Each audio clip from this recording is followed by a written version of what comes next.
ശ്രീ ഹാഷിമരിയിൽ ഇത് നിങ്ങൾ കരുതുന്നത് പോലെ അത്ര നിസ്സാരമായൊരു സംഭവമല്ല. പ്രധാനമന്ത്രിയുടെ ഓഫീസ് ഇടപെട്ടു എന്നൊക്കെ പറയുമ്പോൾ നിങ്ങൾ വളരെ അതൊരു തമാശയായി ഇവിടെ ഇരിക്കുന്ന കോൺഗ്രസിൻ്റെ പ്രതിനിധിയും നിങ്ങളുമൊക്കെ വളരെ തമാശയായിട്ടാണ് ആ വിഷയത്തെ സമീപിക്കുന്നത്.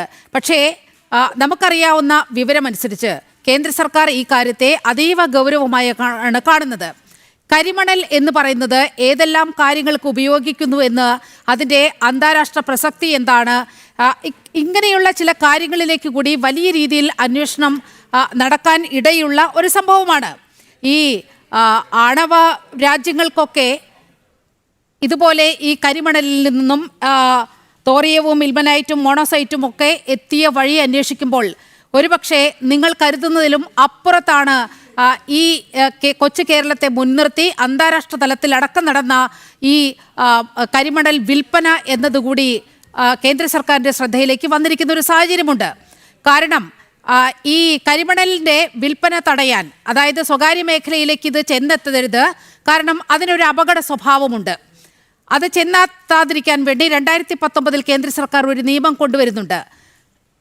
ആ നിയമം അനുസരിച്ച് സ്വകാര്യ മേഖലയിൽ ഖനനത്തിന് ഒരു തരത്തിലും അനുമതി നൽകിക്കൂടാ. അങ്ങനെ നൽകിയ ലൈസൻസുകൾ റദ്ദാക്കപ്പെടേണ്ടതുണ്ട്. പക്ഷേ 4 വർഷമാണ് ആ ലൈസൻസ് ക്യാൻസൽ ചെയ്യാതെ CMRLൻ്റെ ഉപകമ്പനിയായ KRMLന് എല്ലാ ഒത്താശയും പിണറായി വിജയൻ ചെയ്തു കൊടുത്തത്. അന്ന് അദ്ദേഹത്തിനായിരുന്നു ആ വകുപ്പിൻ്റെ ചുമതല.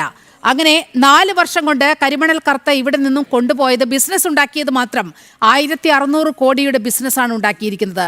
അപ്പോൾ നിങ്ങൾ പറയുന്നത് പോലെ ഈ 2.25 കോടി രൂപ മാത്രം ഈ വീണയിലേക്ക് എത്തി എന്നതിൽ നിൽക്കുന്നതല്ല ഈ കേസ്. ഇതിന് വലിയ വലിയ മാനങ്ങളുണ്ട്. നിങ്ങൾക്ക് ഇതിൻ്റെ ഒരു ഗൗരവം മനസ്സിലായിട്ടില്ല എന്ന് തന്നെയാണ് അങ്ങയുടെയൊക്കെ വാക്കുകളിൽ നിന്നും മനസ്സിലാക്കിയെടുക്കുന്നത്. ഗൗരവം മനസ്സിലാക്കിയത് കൊണ്ട് തന്നെയാണ് ഈ രൂപത്തിൽ നേരത്തെയാണ് ഞാൻ തന്നെയാണ് ഈ വിഷയം തുടങ്ങി വെച്ചത്. ഇതിന്റെ പിറകിലുള്ള താല്പര്യം എന്ത് എന്നത് വളരെ വ്യക്തമായിട്ടും എല്ലാവർക്കും അറിയുന്ന കാര്യമാണെന്ന് പറയുന്നത് കൊണ്ടാണ്. നിങ്ങൾ ആ ദിവസത്തെക്കുറിച്ച് അന്നത്തെ ED തടഞ്ഞതുമായി ബന്ധപ്പെട്ട വാർത്തകളിൽ അന്ന് ഒരു സ്ഥലത്ത് മാത്രമല്ല ED കയറിയത്, വിവിധ സ്ഥലങ്ങളിൽ കയറിയിട്ടുണ്ട്. വീണ്ടും ഇത് ഓർമ്മിപ്പിക്കപ്പെടേണ്ടി വരുന്നത് സത്യത്തെ ചില കാര്യങ്ങൾ കൊണ്ട്, കാർമേഘങ്ങൾ കൊണ്ട് മറക്കാമെന്നുള്ള ഒരു ശ്രമം ഉണ്ടല്ലോ, അതുകൊണ്ടാണ് ഇത് പറയേണ്ടി വരുന്നത്. അന്ന് സഖാവ് പിണറായിയുടെ അടച്ചിടപ്പെട്ട വീടുകളിൽ പോലും അന്ന് ED കയറിയിട്ടുണ്ട്. ആ ED വന്ന് കയറുന്നത് ഇവിടെ കേരളത്തിൽ ആരും അറിയിച്ചുകൊണ്ടല്ല, നിയമ സംവിധാനം, ഇവിടുത്തെ പോലീസ് സംവിധാനം പോലും അറിയാതെയാണ് ED വന്നത് എന്ന് പറയുന്നുണ്ട്. അങ്ങനെ വന്നിട്ട് ഈ വീടുകളിലൊക്കെ റെയ്ഡ് നടത്തി പിന്നീട് അത് പുറത്തറിയാൻ തുടങ്ങി. അത് ഏത് സ്ഥലത്താണെങ്കിലും, ഒരു വീട്ടിലാണെങ്കിലും അവിടെ എന്തെങ്കിലും ഒരു സാധാരണ പതിവിന് വിപരീതമായി ഒന്ന് കണ്ടാൽ ആളുകൾ കൂടുക എന്നുള്ളത് സ്വാഭാവികമാണ്. ആ സഖാവ് പിണറായിയുടെ വീട്ടിന് മുന്നിൽ ആള് തടിച്ചുകൂടിയതെന്ന് അന്ന് എല്ലാ മീഡിയയും പിന്നെ ലൈവായിട്ട് അവിടുത്തെ വീട്ടിന്റെ മുന്നിൽ നടക്കുന്ന സംഭവ വികാസങ്ങൾ അപ്പോഴപ്പോഴ് ഈ നാട്ടിലുള്ള ജനങ്ങളോട് വിളിച്ചു പറഞ്ഞുകൊണ്ടേണ്ട്. ആ വിളിച്ചു പറയുന്ന സന്ദർഭത്തിൽ എന്ത് തന്നെയായിരുന്നാലും ഇടതുപക്ഷത്തിന്റെ പ്രവർത്തകന്മാർ സഖാവ് പിണറായിയുടെ വീട്ടിൽ ഒരു റെയ്ഡ് നടക്കുന്നു എന്ന് പറഞ്ഞാൽ അവിടെ എത്തും. അത് സ്വാഭാവികമാണല്ലോ. അതിപ്പം കോൺഗ്രസിന്റെ നേതാവിന്റെ അടുത്ത് നടത്തുന്നുള്ള വാർത്തകൾ ഇതുപോലെ വന്നു കഴിഞ്ഞാൽ അവിടെ എത്തും. BJPയുടെ നേതാക്കളുടെ അടുത്തേക്ക് എത്തുന്ന പറഞ്ഞാൽ അങ്ങനെ എത്തൂടെ? എന്തിന്? നിങ്ങളിപ്പം കോർപ്പറേഷനിലെ മെമ്പർ ആയിരുന്ന ഒരു ചെറുപ്പക്കാരൻ, അവിടുത്തെ കോർപ്പറേഷൻ കൗൺസിലർ, ഞാൻ അതിന്റെ കേസിന്റെ മെറിറ്റ് അല്ല ഞാൻ പറയുന്നത്, ഞാൻ ആദ്യം പറഞ്ഞു ഞാനൊരു അഡ്വക്കറ്റോ നിയമജ്ഞനോ അല്ല.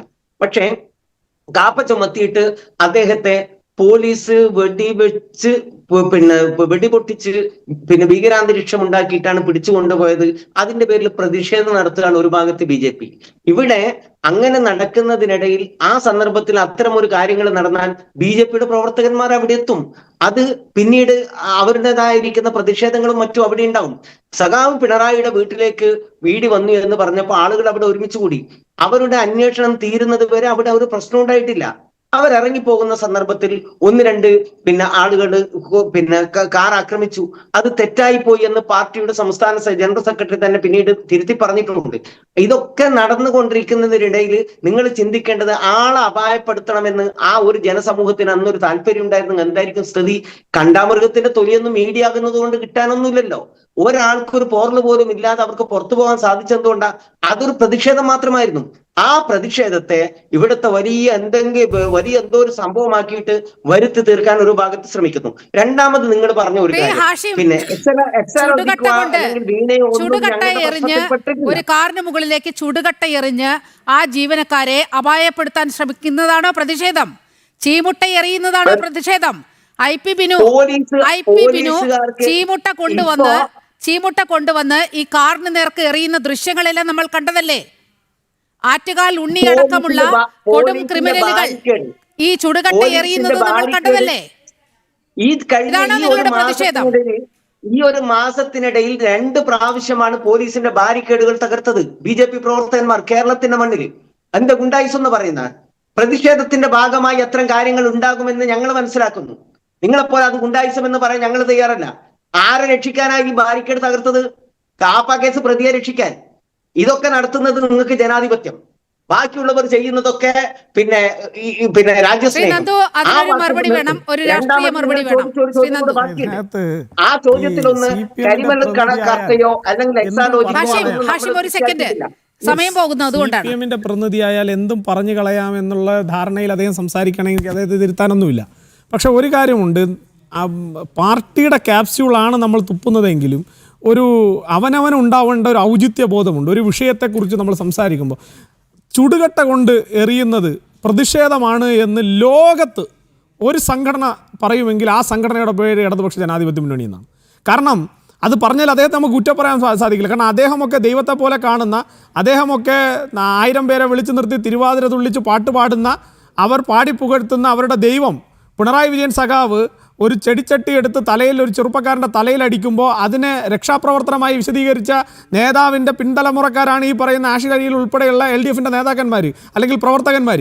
അവരൊരു ചുടുകട്ട എറിഞ്ഞത് ഒരു വിപ്ലവമാണെന്നൊക്കെ പറഞ്ഞു കഴിഞ്ഞാൽ അതിന് മറുപടി പറയാൻ ഞാൻ ആളല്ല. പക്ഷെ ഒരു കാര്യമുണ്ട്, നിങ്ങൾ കേരളത്തിൻ്റെ പൊതുസമൂഹത്തിനകത്ത് ഇനിയും രാഷ്ട്രീയ പ്രവർത്തനം നടത്തേണ്ടവരാണ് എന്ന ബോധ്യം നിങ്ങൾക്കുണ്ടാവണം. ഇപ്പോൾ നിങ്ങൾ പറഞ്ഞല്ലോ, നിങ്ങൾ ഞങ്ങളുടെ ഒരു സഹപ്രവർത്തകൻ്റെ വിഷയം പറഞ്ഞല്ലോ, അവിടെ ഞങ്ങളുടെ ഒരു പ്രവർത്തകൻ പോലും പോയിട്ട് പോലീസിൻ്റെ ഒരു വിഷയത്തെയും തടസ്സപ്പെടുത്താൻ നിന്നില്ല. ഞങ്ങൾ ചെയ്തത് അദ്ദേഹത്തിന് അറസ്റ്റ് ചെയ്തുകൊണ്ട് പോയി. ഞങ്ങൾ രാഷ്ട്രീയമായി അവിടെ CPM-ഉം പോലീസും കൂടി നടത്തിയിട്ടുള്ള ഒരു കെട്ടിച്ചമയ്ക്കലുണ്ട്. ആ കെട്ടിച്ചമയ്ക്കൽ രാഷ്ട്രീയമായി തുറന്നു കാട്ടുകയും അതിനെ നിയമപരമായി നേരിടുകയുമാണ് ചെയ്യുന്നത്. അല്ലാതെ വീണ തൈക്കണ്ടിയെ പോലെ AKG സെൻറ്ററിൻ്റെ പേരിൽ ഒരു ബിസിനസ് സ്ഥാപനം തട്ടിക്കൂട്ടിയിട്ട് ആ ബിസിനസ് സ്ഥാപനത്തിൽ അച്ഛൻ മുഖ്യമന്ത്രി ആയിരുന്നതിൻ്റെ കെയർ ഓഫിൽ കരിമണൽ കർത്ത എന്ന് പറയുന്ന ലോക കള്ളൻ്റെ കയ്യിൽ നിന്ന് പണം വാങ്ങിയിട്ട് ആ പണത്തിൻ്റെ സോഴ്സ് അന്വേഷിക്കാൻ വന്ന ഉദ്യോഗസ്ഥന്മാരെ ഈ പറയുന്ന പാവപ്പെട്ട DYFIയുടെയും SFIയുടെയും സാധാരണപ്പെട്ട ഗുണ്ടാ സഖാക്കന്മാരെ കൊണ്ട് തല്ലി ഓട്ടിക്കലല്ല ചെയ്തത്. ആ തല്ലി ഓട്ടിച്ച ആളുകൾ ഞങ്ങൾക്ക് ക്ലാസ് എടുക്കാൻ വരണ്ട, ഞങ്ങൾക്ക് സ്റ്റഡി ക്ലാസ് എടുക്കണ്ട. ഒരു കാര്യം നിങ്ങളോട് ഞങ്ങൾ കൃത്യമായി പറയാം, കേരളത്തിനകത്ത് നിങ്ങൾ ആരെയാണ് സംരക്ഷിച്ചു പിടിക്കുന്നത് എന്ന ചോദ്യത്തിന് നിങ്ങൾക്ക് ഒരിക്കലും മറുപടി പറയാൻ കഴിയില്ല.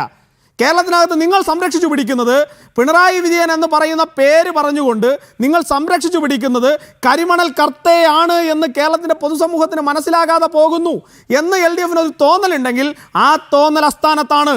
ആ തോന്നൽ നിങ്ങൾക്ക് കൊടുക്കാൻ പോകുന്ന വില അത് ബീഹാർ, ഈ പറയുന്ന ബംഗാളിലും അതുപോലെ തന്നെ ത്രിപുരയിലും എങ്ങനെയാണോ ഈ കുത്തക മുതലാളിമാർക്ക് വേണ്ടിയിട്ട് നിങ്ങളുടെ പാർട്ടി സഖാക്കന്മാരെ ഇറക്കി നിർത്തി നിങ്ങൾ ഇത്തരം ഗുണ്ടാപ്പണികൾ കാണിച്ചത്, അവിടെയൊക്കെ എങ്ങനെയാണോ നിങ്ങളെ ജനങ്ങൾ തിരസ്കരിച്ചത്, അവിടെയൊക്കെ എങ്ങനെയാണോ രാഷ്ട്രീയമായി ജനങ്ങൾ നിങ്ങളോട് മറുപടി പറഞ്ഞത്, അതേ രാഷ്ട്രീയ മറുപടി കേരളത്തിൽ നിങ്ങളെ കാത്തിരിക്കാൻ വേണ്ടി പോവുകയാണ്. ഞങ്ങൾ പലപ്പോഴായി പറഞ്ഞിട്ടുണ്ട്, പിണറായി വിജയൻ കേരളത്തിലെ കമ്മ്യൂണിസ്റ്റ് പാർട്ടിയുടെ അന്തകനാണ്. ആ അന്തകനാണ് പിണറായി വിജയൻ എന്നുള്ളതിൽ അരക്കിട്ടുറപ്പിക്കാൻ കഴിയുന്ന സമയത്താണ് ഈ ചർച്ച മുന്നോട്ട് പോകുന്നത്. ഞാൻ ഒരു കാര്യം നിങ്ങളോട് പറയാം, കേരളത്തിനകത്ത് നിങ്ങൾ പ്രധാനമന്ത്രിയുടെ ഓഫീസിൽ നിന്ന് ഇടപെട്ടല്ലോ, ഗവർണർ റിപ്പോർട്ട് ചോദിച്ചല്ലോ എന്നൊക്കെ പറഞ്ഞ് ഇവിടുത്തെ കോൺഗ്രസ് പ്രതിനിധിയും CPM-ന്റെ പ്രതിനിധി തീഹാർ ജയിലിനെ കുറിച്ചൊക്കെ പറഞ്ഞ് വീരസ്യം പറയുമ്പോൾ നിങ്ങളൊരു കാര്യം മനസ്സിലാക്കേണ്ടത്, ED കോടതിയിലേക്കൊരു അന്വേഷണത്തിന് വേണ്ടിയിട്ട് പോയാൽ സ്വാഭാവികമായി CBI അന്വേഷണത്തിന് സ്കോപ്പുള്ള ഒരു കേസാണ് എന്ന് നിങ്ങൾ ആദ്യം മനസ്സിലാക്കണം. അത് കഴിഞ്ഞാൽ നിങ്ങളുടെ 22 സഖാക്കന്മാരും പിടികിട്ടാത്ത 24 സഖാക്കന്മാരും പിന്നെ ഇതിനെടുത്ത് എറിഞ്ഞോളാൻ പറഞ്ഞ നിങ്ങളുടെ ശിവൻകുട്ടി അടക്കമുള്ള മറ്റ് മുതിർന്ന സഖാക്കന്മാരും എല്ലാവരും കൂടി ഇവിടുന്ന് ട്രെയിൻ ചാർട്ട് ചെയ്തോ ഫ്ലൈറ്റ് ചാർട്ട് ചെയ്തോ ഡൽഹി പോയി കേസ് പറയേണ്ടി വരും. ഈ ഡൽഹി പോയി കേസ് പറയുമ്പോൾ ഒരു കാര്യമുണ്ട്, ഇവിടുത്തെ പോലീസ് ഏമാന്മാരെ പോലെയും ഇവിടുത്തെ ചില പ്രോസിക്യൂട്ടർമാരെ പോലെയും അവിടെ ചെന്ന് കഴിഞ്ഞാൽ സ്വാധീനിക്കാൻ സാധിക്കില്ല. അവിടെ ചെന്ന് തീഹാർ ജയിലിലേക്ക് പോകാൻ പറഞ്ഞാൽ ഇവിടെ പൂജപ്പുര സെൻട്രൽ ജയിലിലും അതുപോലെ തന്നെ വിയൂർ സെൻട്രൽ ജയിലിലും ഒക്കെ നിങ്ങൾ പറഞ്ഞാൽ ഓച്ചാനിച്ച് നിൽക്കുന്ന പോലീസ് ഉദ്യോഗസ്ഥന്മാരുണ്ട്. അതുപോലുള്ള പോലീസ് ഉദ്യോഗസ്ഥർ ഈ പറയുന്ന തീഹാർ ജയിലിലൊന്നും ഉണ്ടാവില്ല. അവിടെ ചെന്നാൽ ഒരു രാഷ്ട്രീയ പ്രതിയായിട്ട് പോയാലും അതുപോലെ തന്നെ അവിടെ ചെന്നാൽ ഈ പറയുന്ന ഒരു പ്രതിയായി പോയി കഴിഞ്ഞാൽ അവിടെ നിങ്ങൾ യഥാർത്ഥ രാഷ്ട്രത്തിനകത്തുള്ള ശിക്ഷാ നടപടികൾ എന്താണെന്ന് മനസ്സിലാക്കും. ഞാൻ ഒരു കാര്യം നിങ്ങളോട് സൂചിപ്പിക്കുന്നു, കോൺഗ്രസ് പ്രതിനിധിയായിട്ടുള്ള ശ്രീ ജയൻ ചേട്ടൻ, അദ്ദേഹത്തിനോട് എനിക്ക് എല്ലാ ബഹുമാനവും നിലനിർത്തിക്കൊണ്ട്, അദ്ദേഹത്തിനോടുള്ള തികഞ്ഞ ബഹുമാനം നിലനിർത്തിക്കൊണ്ട് ഞാൻ താങ്കളോട് പറയുന്നു, സർ, നിങ്ങൾ കേരളത്തിലെ പൊതുസമൂഹത്തെ, കേരളത്തിലെ പൊതുജനങ്ങളെ തെറ്റായി വിലയിടുകയാണ്. നിങ്ങൾ കേരളത്തിലെ പൊതുസമൂഹത്തെ അണ്ടർ എസ്റ്റിമേറ്റ് ചെയ്തിരിക്കുകയാണ്.